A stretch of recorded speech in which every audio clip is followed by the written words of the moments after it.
You may be wondering what God's resistance is. God's resistance isn't just some man-made thought. It's not a political movement. God's resistance is something that he's already been doing. God has always resisted sin. He's always resisted that corrupt self. He's always resisted the devil, and he's always resisted the world. God's resistance is about people that link themselves with God and what he's already doing. God has been moving like this since ever the world began to resist sin, self, the devil, and the world. So God's resistance is made up of those people whose heart beats with what God's heart is after. And he is trying to reach the world for his son, Jesus Christ.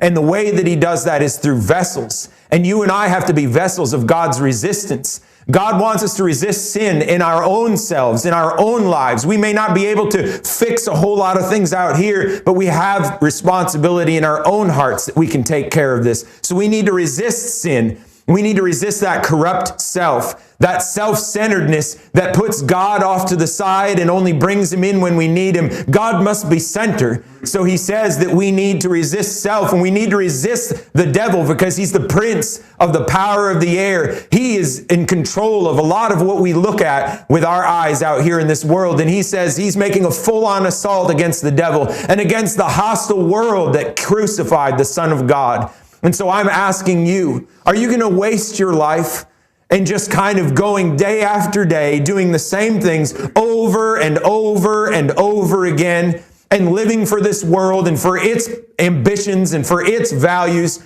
Or are you going to join the most important cause that could ever be joined in this entire world, which is God's resistance? He's looking to form an army of people that will take this whole world and this devil and this curse of sin, and that will war against it through the power of his Spirit. So how about you? Will you join the resistance?